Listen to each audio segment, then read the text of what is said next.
LGW Gameplay, mais um dos conteúdos originais e exclusivos da plataforma LGW Live da Lisboa Games Week, que irá decorrer entre os dias 25 a 28 de novembro de 2021 na FIL. Eu sou a Nicole e vou estar convosco todas as semanas a comentar imagens de gameplay juntamente com convidados.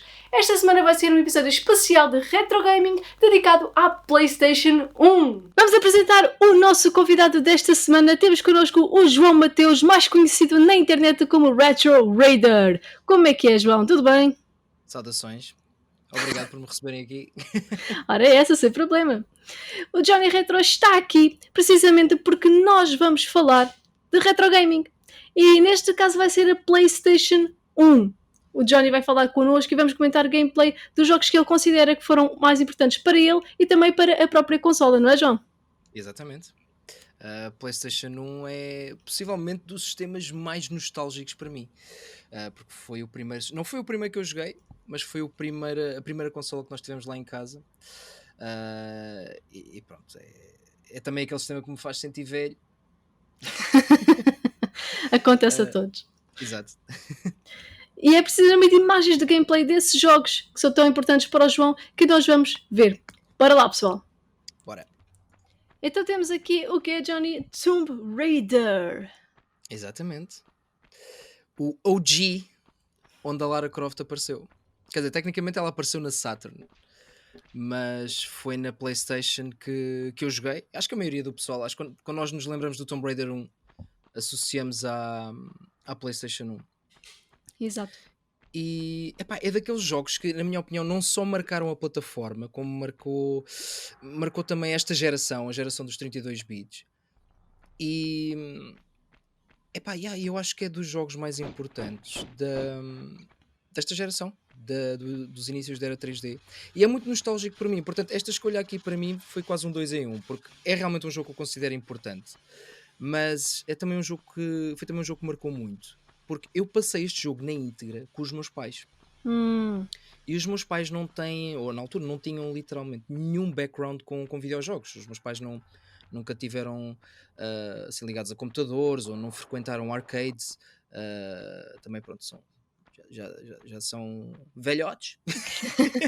Não é propriamente da geração deles, mas eles apaixonaram-se pelo Tomb Raider e pela Lara Croft. Mas como é? Nós lá em casa tínhamos 2 cartões de memória. Havia o meu save e havia o dos meus pais. Uau. Porquê? Porque eu quando ia para a cama eles continuavam a jogar e depois no dia a seguir, quando eu voltava da escola, eles repetiam aquilo que eles tinham jogado à noite comigo. Portanto, tecnicamente, os meus pais passaram o Tomb Raider 1 primeiro do que eu. Uau. Os meus pais também gostavam do Tomb Raider, por acaso. Era das coisas que os meus pais mais referiam quando eu queria jogar, também era logo o Tomb Raider. Yeah. Nós tínhamos o 3 cá em casa. Toda a franquia foi marcante. Muito bom. Eu adoro o Tomb Raider 3. Mas estás a ver, tipo, eu aqui vou ser um pouco purista, mas eu sinto um pouco falta disto nos jogos do Tomb Raider atuais. Que é esta sensação de isolamento. Percebes o que quer dizer? Tipo, o Tomb Raider na altura, obviamente, pronto, a tecnologia era outra, os jogos obviamente não eram tão avançados como os de hoje em dia. Só que nós sentíamos realmente que estávamos ali sozinhos num túmulo ou numa pirâmide, não é? E havia aquele elemento de exploração, de estares fechado numa sala e não saberes como saíres de lá. Exato. E eu sinto um pouco falta disso nos jogos da franquia do Tomb Raider atuais. Que eu acho que esse elemento até foi um pouco resgatado talvez pelo Uncharted. Sim. Mas esta primeira fornada de jogos do Tomb Raider foram muito bons. E é extremamente nostálgico ver isto. É verdade. Eu já não jogo este há um tempo, confesso. Já não jogo o primeiro Tomb Raider há bastante tempo. Foram 5 jogos na PlayStation 1 do Tomb Raider. 5 jogos, exatamente. E essa primeira, portanto, o timeline, como quisermos chamar, termina na PlayStation 2, com o Angel of Darkness. Que, na minha opinião, não é dos melhores jogos. Acho que não é da tua opinião, nem da maior parte do pessoal. Sim. Mas é incrível, tudo começou aqui. Tudo começou aqui com este jogo. E é interessante, eu acho que... Eu espero não soar sexista ao dizer isto, mas eu acho que o Tomb Raider não tinha sido o sucesso que foi se o protagonista não tivesse sido a Lara Croft. Também acredito. E agora estamos a ver Crash Bandicoot. Crash O Bandicoot amiguinho 1, laranja. que foi mascote da Sony também durante bastantes anos. Sim, sim, sim, sim, sim, sim. E atenção, e ainda bem que já não é um exclusivo nos dias de hoje. Uhum. As pessoas merecem todas jogá-lo. Sim, sim, sim, sim, sem dúvida. Não, o Crash, é assim, o Crash foi a minha mascote. Eu costumo dizer isto várias vezes no meu canal, que há muito pessoal que cresceu com o Sonic ou cresceu com o Super Mario. A minha mascote foi o Crash Bandicoot. Olha, igualmente. Yeah. Eu também cresci com o Crash, tinha o Crash 2 e a demo do Crash 3. Qual é que é o teu preferido? É o 2, porque foi É aquele o que eu 2. joguei em criança, né? Era o que eu tinha. E depois tinha aquela demo do 3 que jogava Eu, horas e eu horas. adoro o 3. Confesso que eu adoro o 3. É muito Tem, bom. pá, tem das melhores personagens da série. E Tinhas variedade no mais. gameplay. Hã? A variedade que tem no gameplay. Sim, sim, sim, sim, sim. E a quantidade de armas e de extras que tinhas, a quantidade de segredos, mesmo a própria história, tipo a cena do time traveling, que eu Uhum. adorava. Mas o primeiro que eu joguei foi este. Quer dizer, E aliás, esse e tanto, aqui. tanto o Crash como o Tomb Raider vão fazer, acho eu, 25 anos. Uhum. Hoje não, que estupidez, este ano. É. Portanto, é aqueles cabelinhos brancos que começam, não é? Assim é. Aqui o Crash, este Crash 1 tem um ponto curioso que é ele nem sequer save tinha, nós tínhamos que usar passwords. Exatamente, exatamente. Não, e tinhas aquela questão de tu para obteres certos, por exemplo, as gemas. Uhum. Havia as gemas coloridas que geralmente eram adquiridas através de conseguires fazer um certo padrão do nível ou acederes a uma área secreta. Mas as gemas normais, as cinzentas, tu tinhas de apanhar a partir de todas as caixas e não podias morrer nenhuma vez Exato. no nível. E ainda tornava as coisas mais complicadas. Aliás, no Crash 2 e no Crash 3, isso foi uma coisa que transportaram para o resto dos Crash, foram Sim, esse sistema das gemas. exato. Muito Mas característica e do eu sempre Crash. achei este ligeiramente mais difícil. É, também considerei este o mais difícil dos três. Dos Uhum. três originais, da trilogia E é original. engraçado que quase aquele. Não é bem um delay, mas aquele momentum que a gente tem nos saltos. Uhum, ahm, eu acho que não estava bem presente nos remakes do Crash Bandicoot. uhum, uhum, E eu na altura fiz esse teste. Eu passei dos remakes para o Crash Bandicoot 1 uhum. e rejoguei os mesmos níveis para comparar. E há ali. Pá, não sei explicar muito bem, mas há ali quase um delay muito pequenino a que eu estava Sim, habituado. De maneiras que eu jogo melhor os Crash Bandicoots originais do que os remakes. uau, a sério? Yeah. Eu gostei muito de jogar os remakes. Por acaso joguei a trilogia toda. E o 4 gostaste? O 4 adorei. Parece que trouxe muito ali a essência do jogo de volta. Exato. E agora, Johnny, o que é que nós estamos a ver? Conta aí ao pessoal. Epá, agora estamos a ver aquele que não é o meu Final Fantasy preferido, não é? Mas é assim, pelo menos para mim, foi o jogo responsável pelo meu gosto por RPGs japoneses. Teria de dizer o Final Fantasy VII e o Pokémon também, porque o Pokémon foi um dos jogos da minha geração. Uhum. Mas o Final Fantasy VII foi um jogo importantíssimo. Porque eu acho que foi o primeiro grande sucesso. Isto pode ser controverso o que eu vou dizer, mas acho que foi realmente o primeiro grande sucesso de RPGs fora do Japão. É, foi um dos mais vendidos de sempre da PlayStation. Uhum. E foi o primeiro em 3D da série, foi dos primeiros RPGs em 3D também. Isto para não falar dos isométricos, não estou a contar Uhum. com Diablos e isso. É verdade. Epá, a história, as personagens do Final Fantasy VII, a banda sonora, e por alguma razão o jogo teve o remake, não é? Ou melhor, está a É verdade. ter o remake. Sim. Foi também, houve também um filme, o Advent Children, houve também um anime. Dentro de tudo o que é Final Fantasy, este jogo deixou um legado enorme que ainda está a ser construído nos dias de hoje. Mas ainda está a ser construído, até porque temos o remake que está a ser feito em partes. Foi lançada a primeira parte. Infelizmente, Exato, podia ser logo o jogo Infelizmente. todo, não é? Eu sou bastante crítico com o remake. No sentido em que eu acho que o remake é.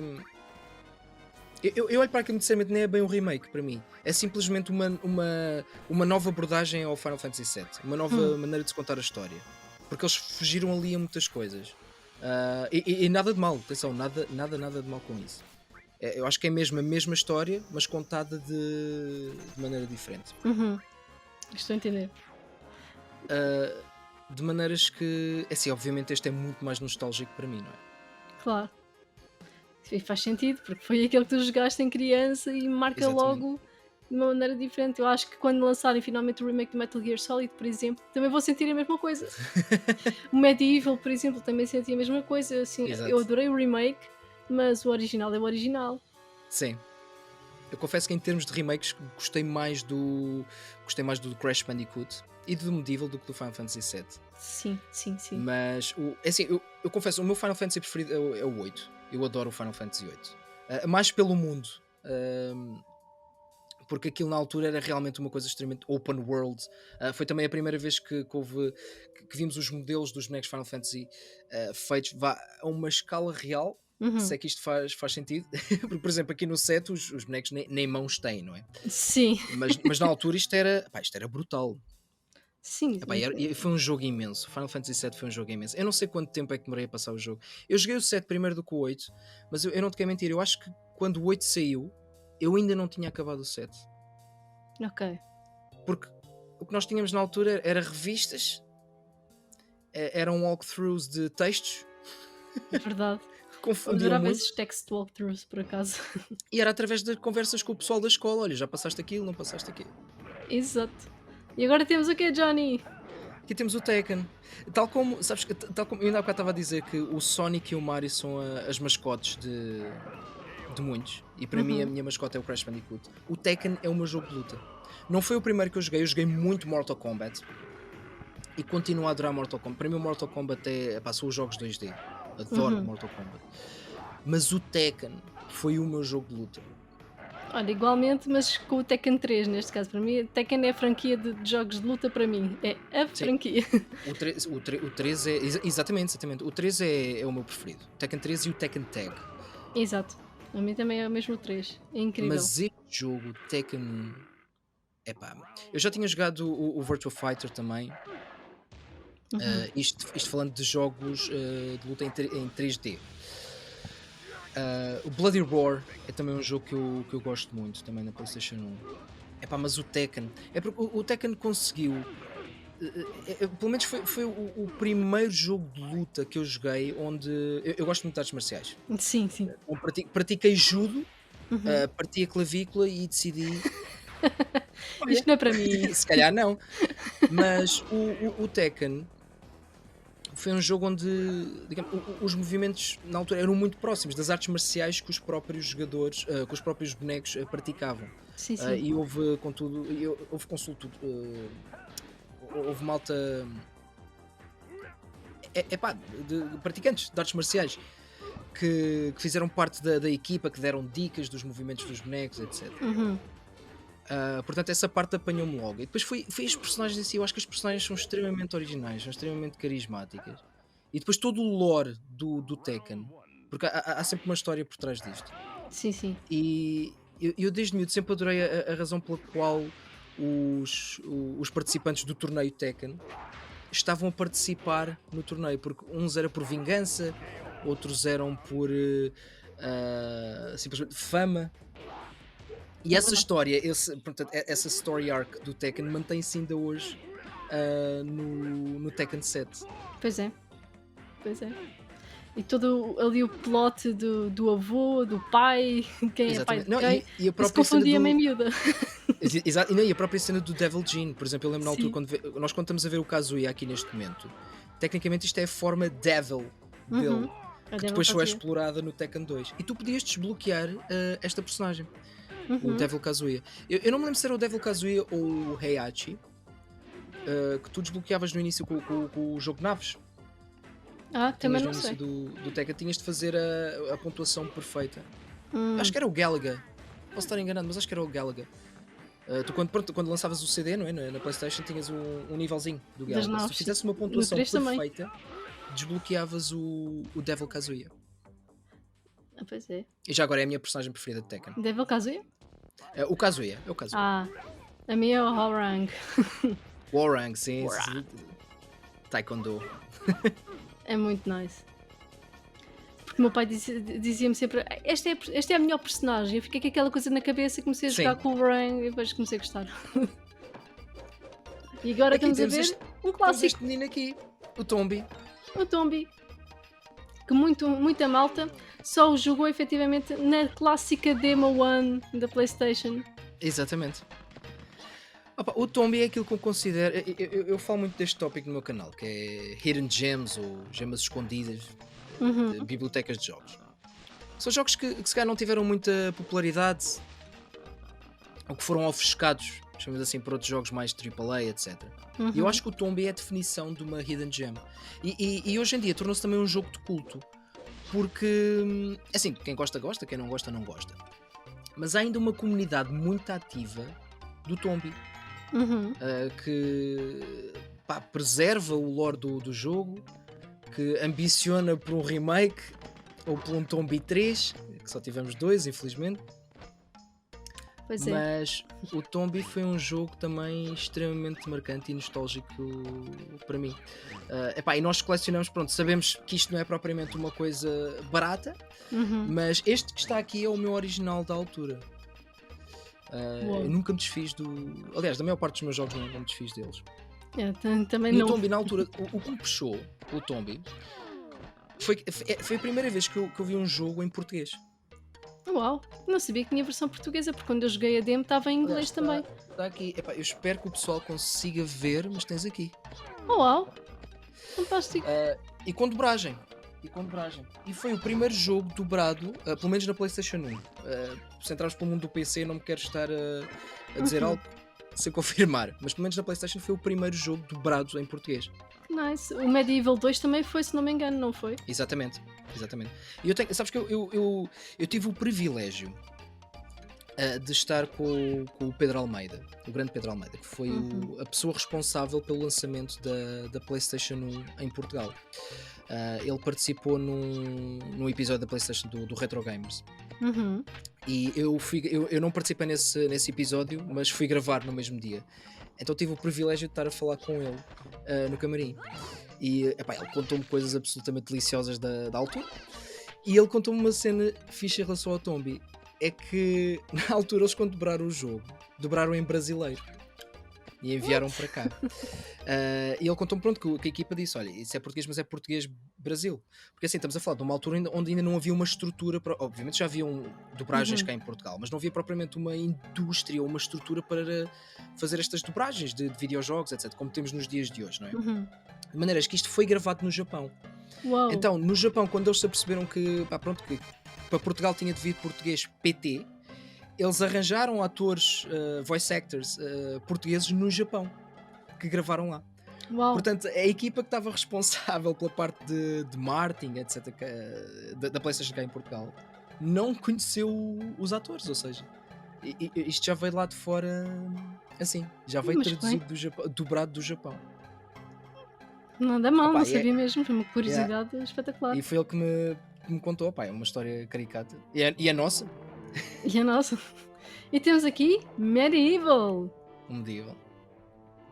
que também foi dos meus jogos favoritos. Sabes que modéstia à parte, eu acho que o meu inglês não é mau de todo, mas eu tenho que pensar muito bem para dizer medieval, porque eu sempre disse medieval. Eu disse medieval. desde criança Sempre. Medieval, então. Desde puto. E como eu temos dizia aqui assim, continuo a dizer, mesmo que às vezes seja o errado, eu continuo a dizer como dizia em criança. Sim. Porque aquela coisa está na tua cabeça, fica gravada, esquece. É como a dobragem do Dragon Ball em português. Não nos interessa se aquilo está maldito, se cortaram coisas, não interessa. É a nossa. Fica automático. É. E aqui temos pronto o Daniel Fortescue, que acaba quase também por ser uma mascote da PlayStation. Se calhar ao lado do Crash, ao lado do Spyro. É verdade. A minha paixão pelo Medieval vem muito pelo. Eu adoro tudo o que seja Tim Burton, e cenas assim meio de terror barra impressionistas, ali com um toque meio infantil. E o Medieval é isso para mim. Eu acho que é daqueles jogos que em miúdo se calhar assustava.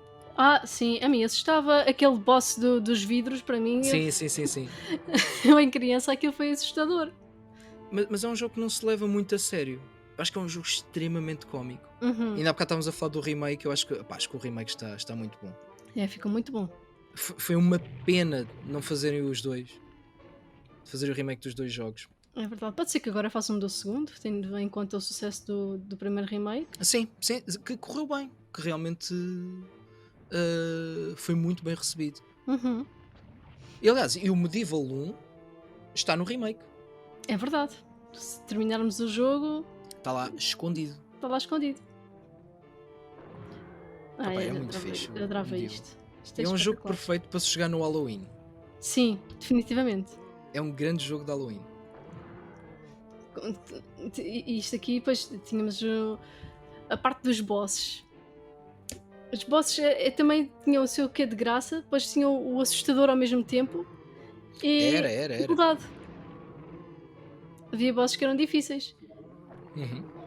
E condições especiais, por exemplo, o boss dos vidros, esse é o que mais me marca porque coitadinha, né?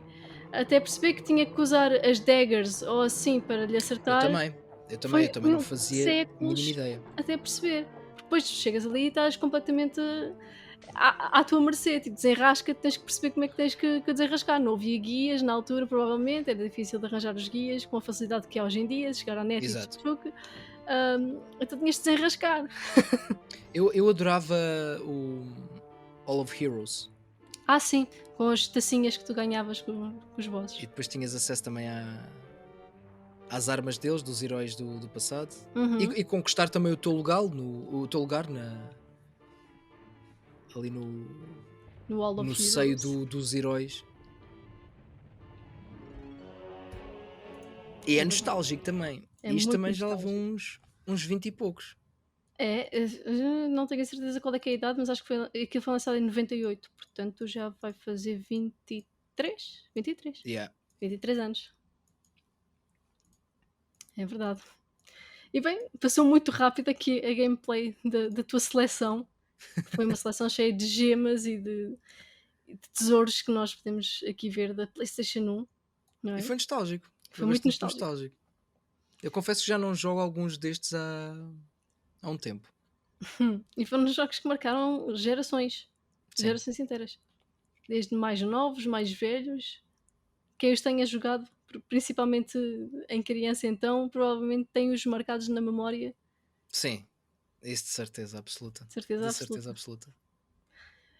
Bem, Johnny, este aqui foi o nosso comentário à PlayStation 1. Agora podes falar um pouco sobre o teu trabalho, que tu tens o teu canal, o Retro Raider, certo? Sim, tenho o meu canal Retro Raider, é um canal em inglês, mais focado na parte lá está, do retro gaming. É sobretudo um canal das minhas memórias pessoais, um pouco daquilo que estávamos a fazer aqui. Uhum.